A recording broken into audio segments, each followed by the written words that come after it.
नमस्कार दोस्तों, मैं जो ITI इलेक्ट्रीशियन CBT के लिए जो सीरीज चला रहा था उसका आज पार्ट 4 लेकर आया हूँ। तो चलिए शुरू करते हैं बिना देर के किए हुए। और अगर आपको वीडियो पसंद आए तो आप लाइक और चैनल को सब्सक्राइब जरूर करिएगा। तो चलिए शुरू करते हैं। आर्मेचर बाइंडिंग प्रतिरोध को मापने के लिए किस उपकरण का उपयोग किया जाता है? तो इसके लिए हम लोग केल्विन ब्रिज का उपयोग करते हैं। चलिए नेक्स्ट क्वेश्चन की तरफ। शॉर्ट और ओपन सर्किट के लिए आर्मेचर बाइंडिंग का परीक्षण करने के लिए किस उपकरण का उपयोग किया जाता है? तो इसके लिए हम लोग एक्सटर्नल ग्रोवर के लिए ग्रोवर का उपयोग करते हैं। चलते हैं अगले क्वेश्चन की तरफ। डीसी मोटर की गति नियंत्रण विधि का क्या नाम है? ये जो फिगर है दोस्तों, इसका क्या नाम है वही पूछा जा रहा है। तो इसका जो नाम है वो है आर्मेचर डाइवर्टर मेथड, यानी कि डी आंसर सही हो जाएगा। चलते हैं अगले क्वेश्चन की तरफ। डीसी फील्ड कॉइल के लिए किस वाइंडिंग तार का उपयोग किया जाता है? तो इसके लिए हम लोग सुपर एनामेल्ड तांबे के तार का उपयोग करते हैं। इसका आंसर ए हो जाएगा। चलते हैं अगले क्वेश्चन की तरफ। 61। डीसी मोटर की गति की गणना करने के लिए क्या सूत्र है? तो इसके लिए हम लोग N बराबर EB/φ यूज करते हैं। चलते हैं अगले क्वेश्चन की तरफ। 4 पोल डीसी मोटर की आर्मेचर डुप्लेक्स लैप बाइंडिंग में कितने समानांतर रास्ते हैं? तो इसके 2 समानांतर रास्ते हैं। चलते हैं अगली तरफ क्वेश्चन की तरफ। डीसी मोटर में आर्मेचर के घूमने की दिशा कौन सा नियत निर्धारित करता है? तो इसके लिए हम लोग फ्लेमिंग लेफ्ट हैंड रूल का उपयोग करते हैं। चलते हैं अगले क्वेश्चन की तरफ। डीसी मोटर का क्या नाम है? यानी कि ये जो मोटर दिया गया है फिगर में उसका नाम क्या है? तो इसका जो नाम है दोस्तों वो है डीसी शंट मोटर। चलते हैं अगले क्वेश्चन की तरफ। डीसी मोटर में करंट की दिशा किस नियम से निर्धारित की जाती है? इसके लिए हम लोग फ्लेमिंग के दाहिने हाथ का नियम का इस्तेमाल करते हैं। इसका मतलब इसका आंसर जो हो जाएगा डी हो जाएगा। चलते हैं अगले क्वेश्चन की तरफ। डीसी शंट मोटर आर्मेचर द्वारा ली गई धारा की गणना करने का सूत्र क्या है? तो इसका जो सूत्र है वो है सी, यानी कि IA/V-E0/RA। चलते हैं अगले क्वेश्चन की तरफ। डीसी मोटर में फ्लक्स की दिशा की पहचान करने के लिए कौन सा नियम लागू किया जाता है? जिसके लिए हम लोग फ्लेमिंग लेफ्ट हैंड का रूल यूज करते हैं। देखते हैं इसके ऑप्शन क्या क्या है। फ्लेमिंग लेफ्ट हैंड रूल, यानी कि इसका आंसर जो है सी हो जाएगा। चलते हैं अगले क्वेश्चन की तरफ। डीसी मोटर के प्रकार को नाम दें, यानी कि जो फिगर दिया हुआ है ये किस प्रकार का मोटर है वही बताना है। इसका जो आंसर हो जाएगा वो हो जाएगा शॉर्ट शंट कंपाउंड मोटर, यानी कि इसका जो आंसर हो जाएगा वो डी हो जाएगा। चलते हैं अगले क्वेश्चन की तरफ। डीसी मोटर में ईएमएफ की गणना करने का सूत्र क्या है? तो ईएमएफ की गणना करने का सूत्र है EB/5ZNP/6A, यानी कि इसका जो आंसर हो जाएगा सी हो जाएगा। चलते हैं अगले क्वेश्चन की तरफ। उपकरण का नाम क्या है? ये जो दिया गया है इसका नाम क्या है? तो इसका जो नाम है दोस्तों वो है एक्सटर्नल ग्रोलर, यानी कि ये ऑप्शन नंबर हमारा डी हो जाएगा। चलते हैं 71 क्वेश्चन की तरफ। यदि कॉइल पिच पोल पिच से कम है तो बाइंडिंग का नाम क्या है? तो इसका जो नाम हो जाएगा वो हो जाएगा शॉर्ट कॉर्डेड बाइंडिंग। चलते हैं अगले क्वेश्चन की तरफ। डीसी 4 पॉइंट स्टार्टर में होल्डिंग कॉइल से जुड़े श्रेणी प्रतिरोधक का उद्देश्य क्या है? तो इसका उद्देश्य क्या है? तो इसका जो आंसर हो जाएगा वो हो जाएगा limit the current in building holding coil, यानी होल्डिंग कुंडली में करंट को सीमित करना। डीसी सीरीज मोटर की किस गति नियंत्रण विधि का उपयोग इलेक्ट्रिक ट्रेन के लिए किया जाता है? यानी कि इलेक्ट्रिक ट्रेन में किस प्रकार के मोटर का उपयोग किया जाता है? तो इसके लिए हम लोग फील्ड डाइवर्टर मेथड, यानी कि डीसी सीरीज मोटर के लिए किस गति नियंत्रण विधि का उपयोग किया जाता है? तो इसके लिए हम लोग फील्ड डाइवर्टर मेथड का उपयोग करते हैं, जो कि हमारा ए आंसर हो जाएगा। चलते हैं अगले क्वेश्चन की तरफ। शंट फील्ड कॉइल को डीसी 3 पॉइंट स्टार्टर में होल्डिंग कॉइल के साथ श्रृंखला में क्यों जोड़ा जाता है? तो इसका जो आंसर हो जाएगा वो हो जाएगा हमारा डी, यानी protect the motor in case of open in shunt field, यानी शंट फील्ड खुले होने की स्थिति में मोटर को सुरक्षित रखने के लिए हम लोग उपयोग करते हैं। चलते हैं अगले क्वेश्चन की तरफ। डीसी मिश्रित मोटर में आर्मेचर धारा दिशा को बदलकर केवल घूर्णन की दिशा क्यों बदल दी जाती है? इसलिए बदल दी जाती है क्योंकि मेंटेन मोटर। क्वेश्चन नंबर 75 बोल रहा है डीसी मिश्रित मोटर में आर्मेचर धारा दिशा को बदलकर केवल घूर्णन की दिशा क्यों बदल दी जाती है? इसका आंसर जो हो जाएगा वो हो जाएगा बी, यानी मेंटेन मोटर कैरेक्टरिस्टिक, यानी कि मोटर की विशेषताओं को बनाए रखने के लिए। चलते हैं 76 नंबर के पास। डीसी शंट मोटर में समान गति से नीचे कौन सी गति नियंत्रण विधियां प्रदान करती है? तो इसका जो आंसर हो जाएगा वो हो जाएगा सी, आर्मेचर कंट्रोल मेथड, यानी कि ये। चलते हैं अगले क्वेश्चन की तरफ। उद्योगों में डीसी मोटर को शुरू करने के लिए स्टार्टर क्यों आवश्यक है? तो इसलिए आवश्यक है, आर्मेचर करंट को कम करने के लिए हम लोग स्टार्टर का उपयोग करते हैं। चलते हैं अगले क्वेश्चन की तरफ। 78, कौन सी कुचालक सामग्री श्रेणी बी के कुचालक की है? तो इसका जो आंसर हो जाएगा वो हो जाएगा फाइबर ग्लास। चलते हैं अगले क्वेश्चन की तरफ। श्रेणी एफ इंसुलेशन का तापमान मान क्या है? तो इसका जो आंसर हो जाएगा 155 डिग्री सेल्सियस। चलते हैं अगले क्वेश्चन की तरफ। निरंतर गति ड्राइव के लिए किस प्रकार की डीसी मोटर का उपयोग किया जाता है? तो इसमें डीसी शंट मोटर का उपयोग किया जाता है, यानी कि बी आंसर सही हो जाएगा। अगला क्वेश्चन है, लिफ्ट में किस प्रकार की डीसी मोटर का उपयोग किया जाता है? तो लिफ्ट में हम लोग डीसी कम्युलेटिव कंपाउंड मोटर का उपयोग करते हैं, यानी कि डी आंसर सही हो जाएगा। चलते हैं अगले क्वेश्चन की तरफ, यानी 82, गति नियंत्रण का कौन सा तरीका डीसी श्रेणी मोटर में रेटेड गति के नीचे गति देता है? तो इसका जो आंसर हो जाएगा वो हो जाएगा डी। चलते हैं अगले क्वेश्चन की तरफ, आर्मेचर डाइवर्टर मेथड। चलते हैं अगले क्वेश्चन की तरफ। क्या प्रभाव है अगर चलने के दौरान 4 बिंदु स्टार्टर प्रतिरोध कट ऑफ है? तो इसका जो आंसर हो जाएगा वो हो जाएगा रन एट स्लो स्पीड। चलते हैं अगले क्वेश्चन की तरफ। मोटर को संचालित करने के लिए आर्मेचर सर्किट में कार्बन कंपोजिशन ब्रश की आवश्यकता क्यों होती है? तो इसका जो आंसर हो जाएगा डी हो जाएगा। कम्यूटेटर खंड में स्पार्क कम करने के लिए इसका उपयोग किया जाता है। सीरीज मोटर बिना भार के आरंभिक उच्च बला घूर्ण और गति क्यों पैदा करती है? तो इसका जो आंसर हो जाएगा वो हो जाएगा ए, यानी कि एब्सेंस ऑफ बैक ईएमएफ। चलते हैं अगले क्वेश्चन की तरफ।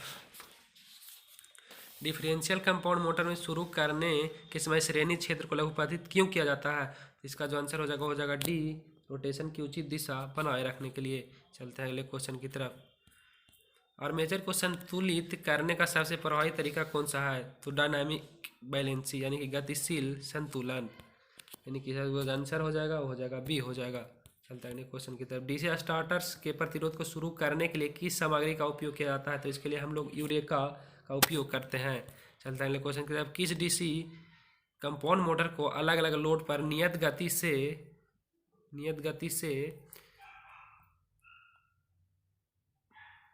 संचालित किया जा सकता है?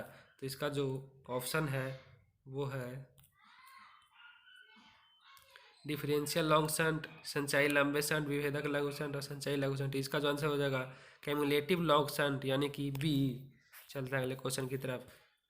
डीसी शंट मोटर के साथ 3 पॉइंट स्टार्टर में 9 वोल्ट कॉइल कैसे जुड़ा होता है? तो यह श्रेणी क्रम में जुड़ा हुआ है, यानी कि डी आंसर हो जाएगा connected in series with shunt field. चलते हैं अगले क्वेश्चन की तरफ।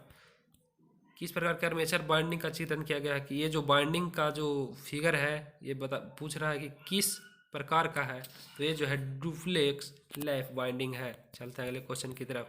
आर्मेचर के लिए कौन सा ग्रोलर परीक्षण सचित्र है?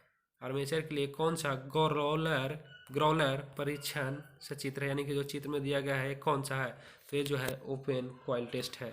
चलते हैं अगले क्वेश्चन की तरफ। डीसी मोटर में समान से ऊपर और नीचे 2 गतियों को प्राप्त करने के लिए किस गति नियंत्रण विधि को लागू किया जाता है? तो इसके लिए हम लोग बार्ड लियोनार्ड स्पीड कंट्रोल का उपयोग करते हैं, यानी कि डी आंसर सही हो जाएगा। चलते हैं अगले क्वेश्चन की तरफ। कम्यूटेटर क्यों तेज चमक उत्पन्न कर रहा है? तो इसका आंसर है जो है ब्रश की गलत स्थिति के कारण जो है वो तेज स्पार्किंग करता है। चलते हैं अगले क्वेश्चन की तरफ। चल रही डीसी मोटर में प्रेरित ईएमएफ की क्रिया क्या है? तो इसका जो आंसर हो जाएगा वो हो जाएगा लागू वोल्टेज का विरोध करता है। चलते हैं अगले क्वेश्चन की तरफ। किस मोटर में यह विशेषता है? तो ये कैमुलेटिव कंपाउंड मोटर में है। चलते हैं अगले क्वेश्चन की तरफ। 4 बिंदु स्टार्टर में होल्डिंग कॉइल से जुड़े प्रतिरोधक का क्या उद्देश्य है? तो यह लिमिट करता है करंट इन एनवीसी को, यानी कि ये आंसर हो जाएगा। चलते हैं अगले क्वेश्चन की तरफ। डीसी श्रृंखला मोटर की फील्ड वाइंडिंग मोटी तार के साथ बॉन्ड क्यों है? तो ये जो है बॉन्ड क्यों है? To carry the load current को to carry the load current, यानी कि लोड करंट को ले जाने के लिए। चलते हैं अगले क्वेश्चन की तरफ। डीसी श्रृंखला मोटर का गति नियंत्रण किस प्रकार का है? तो ये जो है फील्ड पैरेलल मेथड है, यानी कि क्षेत्र समानांतर विधि है। चलते हैं अगले क्वेश्चन की तरफ। कतरनी मशीनों के लिए कौन सी प्रकार की डीसी मोटर उपयुक्त है? तो इसके लिए कम्युलेटिव कंपाउंड मोटर उपयुक्त है, यानी कि इसका जो आंसर हो जाएगा वो हो जाएगा सी। चलते हैं अगले क्वेश्चन की तरफ। डीसी मिश्रित मोटरों को प्राथमिकता दी जाती है, डीसी मोटरों की प्राथमिकता दी जाती है, तो ऑप्शन है इसका जो आंसर हो जाएगा वो हो जाएगा डी, अलग अलग लोड आवश्यकताओं के अनुसार नियत स्थिति। डीसी मोटर के लिए स्टार्टर की क्या आवश्यकता है, डीसी मोटर के लिए स्टार्टर की क्या आवश्यकता है, डीसी मोटर के लिए स्टार्टर की क्या आवश्यकता है, इसका जो आंसर हो जाएगा लिमिट द आर्मेचर करंट। चलते हैं अगले क्वेश्चन की तरफ। आर्मेचर बाइंडिंग का परीक्षण करने के लिए किस प्रकार के उपकरण का उपयोग किया जाता है, तो इसके लिए हम लोग ग्रोलर का उपयोग करते हैं। चलते हैं अगले क्वेश्चन की तरफ।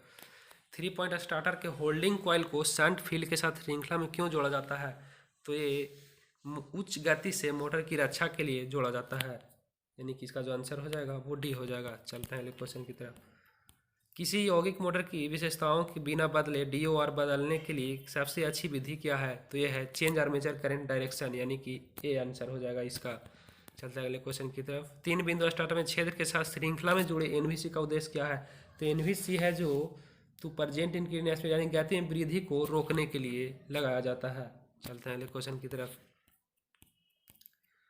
108 खाद मिश्रण मोटर्स में किस गति नियंत्रण विधि का उपयोग किया जाता है, तो इसके लिए हम लोग सीरीज फील्ड टैपिंग मेथड का उपयोग करते हैं, यानी कि डी आंसर सही हो जाएगा। 109 कौन सी गति नियंत्रण प्रणाली शून्य से समान से अधिक तक गति को एक आसान बदलाव प्रदान करता है, तो इसके लिए हम लोग बार्ड-लियोनार्ड सिस्टम कंट्रोल मेथड से करते हैं। चलते हैं अगले क्वेश्चन की तरफ।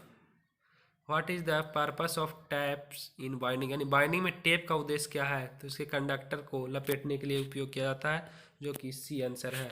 चलते हैं अगले क्वेश्चन की तरफ।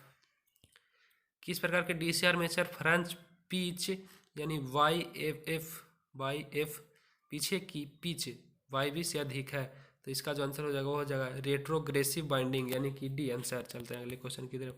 VA रेटिंग के लिए कोर सामग्री के क्रॉस सेक्शनल क्षेत्र को क्या करता है, VA रेटिंग के लिए कोर सामग्री के क्रॉस सेक्शनल क्षेत्र को हाई एलॉय सीट, यानी कि इसका आंसर हाई एलॉय सीट हो जाएगा। चलते हैं अगले क्वेश्चन की तरफ। 4 ध्रुव डीसी मोटर में आसान ध्रुवों में विपरीत ध्रुवता कैसे प्राप्त करें, इसके लिए हम लोग making current flow in different direction, यानी धारा की प्रवाह को अलग दिशा में दिखाना होगा, यानी बनाना होगा। चलते हैं अगले क्वेश्चन में। रिबाइंडिंग प्रक्रिया में यह क्या है, तो ये जो है removing of wages and Babbage को हटाना। चलते हैं अगले क्वेश्चन की तरफ। बाइंडिंग में उपयोग की जाने वाली कौन सी कुचालक सामग्री एक अत्यधिक गैर हिग्रोस्कोपिक यानी नमी सोखने वाली है और अच्छी विद्युत शक्ति रखती है, तो ये जो है मिलीनेक्स पेपर है, जो कि हमारा मिलीनेक्स पेपर यानी सी आंसर सही हो जाएगा। किस प्रकार के आर्मेचर बाइंडिंग का चित्रण किया गया है, तो ये जो है प्रोग्रेसिव लैप बाइंडिंग है, ये जो है प्रोग्रेसिव लैप बाइंडिंग है। चलता है अगले क्वेश्चन की तरफ। रेट्रोग्रेसिव वेव बाइंडिंग के लिए औसत पिच की गणना करें यदि आर्मेचर कंडक्टर की संख्या 14, स्लॉट की संख्या 7 और ध्रुवों की संख्या 2 है, तो इसका जो आंसर हो जाएगा वो है 6। ये एक फॉर्मूला पे बनता है दोस्तों, वो तो आप बना लीजिएगा। परिक्षेप के बाद आर्मेचर के लिए किस प्रकार का परीक्षण चित्रित किया गया है, यानी इसका जो चित्र है ये किस प्रकार का है, तो ये जो है शॉर्ट कॉइल टेस्ट के लिए है। चलते हैं अगले क्वेश्चन की तरफ। बर्निशिंग से पहले नए रिबाउंड आर्मेचर को गर्म क्यों किया जाना चाहिए, तो ये drive out the moisture from it, इससे नमी को निकालने के लिए हम लोग हीट करते हैं, यानी कि इसका आंसर जो है ये हो जाएगा।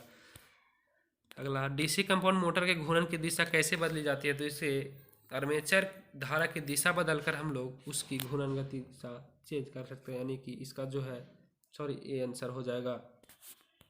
चलता है अगले क्वेश्चन की तरफ। डीसी शंट मोटर में क्या प्रभाव पड़ता है यदि इसकी आपूर्ति टर्मिनलों को आपस में बदल दिया जाता है, तो ये जो है एक ही दिशा में चलने लगता है। चलता है अगले क्वेश्चन। यदि डीसी शंट मोटर की फील्ड बाइंडिंग ओपन सर्किट में हो तो गति क्या है, तो गति बहुत तेजी गति चलेगी। चलते हैं अगले क्वेश्चन की तरफ। शून्य भार से पूर्ण भार में डीसी शंट मोटर की गति कम होने का क्या कारण है, तो ये आर्मेचर वोल्टेज ड्रॉप है इंक्रीजेज, यानी आर्मेचर वोल्टेज ड्रॉप बढ़ जाती है, यानी कि सी आंसर सही हो जाएगा। चलते हैं अगले क्वेश्चन की तरफ। कौन सा बाइंडिंग दोष इस परीक्षण द्वारा ज्ञात किया जाता है, इसके द्वारा हम लोग ओपन कॉइल फॉल्ट को जांच करते हैं। इसका आंसर ए हो जाएगा। दोस्तों आज के लिए बस इतना ही, मिलते हैं अगले वीडियो में। Thank you. अगर आपको वीडियो पसंद आई हो तो लाइक करें और चैनल को सब्सक्राइब ज़रूर करें।